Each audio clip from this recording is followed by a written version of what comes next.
No one's gonna tell you but me, since I am not gatekeeping since day one. And here's something that I wish I knew when I was a beginner social media manager.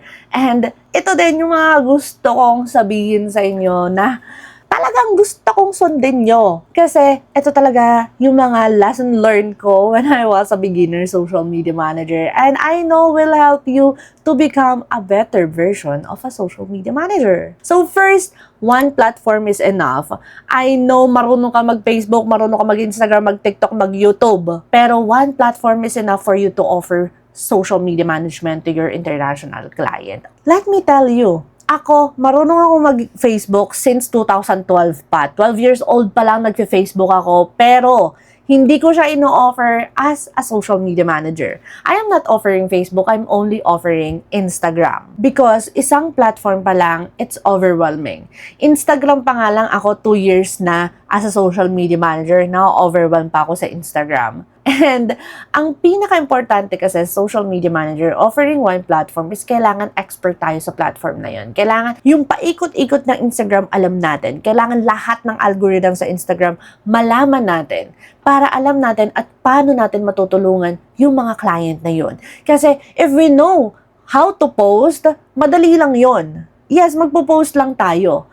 Pero, iba-iba kasi yan sila eh. And that's one thing na gusto kong malaman nyo na hindi lang pala post si social media manager. Kailangan kasi alam natin ano yung dapat pinopost ng client para magustuhan ng target audience nila, para mas mag-grow sila sa social media.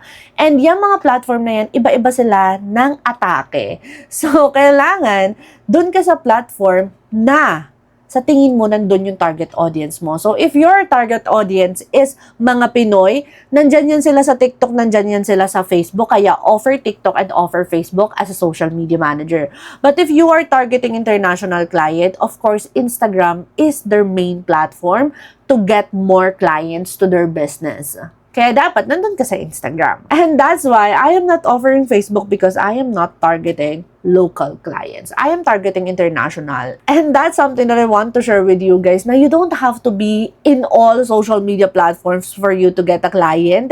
Minsan dinedecline ko talaga yung mga client na gusto nila mag-focus sa Facebook. I am so sorry. I am not expert in Facebook. I know how Facebook works, but I am not confident offering it para matulungan ko yung business mo. Kasi I don't know how Facebook algorithm is.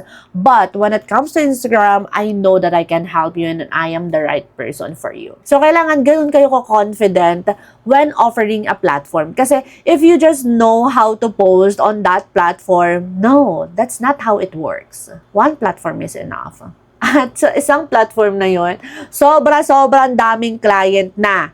Ma-overwhelm ka na lang din talaga sa sobrang daming client. Kaya ngayon, siguro hindi nyo pa marirealize kasi ganoon din ako before na sinasabi nila, ang dami daw client, ay ako nga kahit isa wala. That was me before. Pero ngayon, nandito na ako sa position na sinasabi ko na ang dami pala talagang client na overwhelmed na ako. Ganon. And I want you to be that position as well, maybe tomorrow, maybe next week, na sobra talagang daming client na you just need to focus on what you are offering para maging in-demand ka dun sa platform na yan. So, for example, magaling ka sa Instagram, and daming may account sa Instagram, million-million yan. Ang daming business owner, million-million din yan, billion-billion pa yan. So, madami sila, madami ding social media manager, but make sure that you know your value proposition kung saan ka magaling so that you know how to sell yourself so that small business owners will choose you among those competitor na social media manager. Second, you don't need to be good at editing as a social media manager. Ako, sobrang bobo ko sa editing before. Nung beginner ako, sa Canva pa ako nag-edit kasi I don't know CapCut. Hindi ko alam yung CapCut. Canva templates pa yung ginagamit ko doon and sobrang bobo ko sa editing. Kaya, if editing is nag-stop sa'yo to become a social media manager, girl, stop right there, become one. Kasi, kahit bobo ka sa editing, you can still learn how to do the edit throughout the process. Di ba, pwede ka naman mag-aral sa CapCut, pwede ka naman mag-search sa TikTok how to use CapCut, how to edit using CapCut, blah, blah, blah, blah. If you really want to become a social media manager, you will become one. And isa lang sa mga reason, yung sinasabi mo, hindi ako marunong mag-edit eh. Kapag ayaw may dahilan, pag gusto meron namang paraan. Okay? So, not being good at editing will not hinder you to become a social media manager. So, become a social media manager and learn editing. Simple as that. And third, pinaka-importante and lifesaver for me as a beginner social media manager, pay for Canva Pro. It's 2,500 per year. Year na yun ha. Sobrang sulit niya and syempre, gagawa ka ng portfolio doon, gagawa ka ng templates doon, mag-edit ka doon, beginner ka pa lang, kahit beginner ka pa lang, I want you to have that portfolio, templates, onboarding templates. If you don't know what it is, I just uploaded a video about the templates. Feel free to watch this. Ayan, you can create those templates. Kahit naman free, you can create it. Pero mas maganda kapag naka-pro ka, so you can use a lot. Pinaka gusto ko talaga sa pro is the brand kits. It will look like this. Na pinangalanan ko siya per client para it's very easy for me to organize those in folder, in brand kit, para hindi na ako nanghuhula anumang color ang gagamitin ko. So, pay for pro, 2,500 siya per year. I just subscribe lang din, nirenew ko yung aking pro per year. Okay lang naman ng free, pero again, mas maganda talaga ang pro.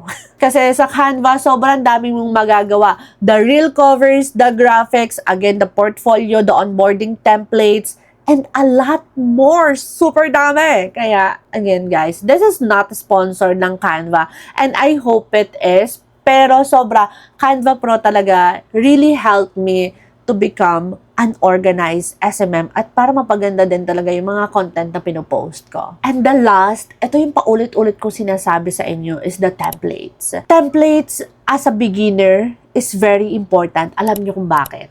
Kasi kahit beginner kayo, as long as you have the templates, you will look like professional.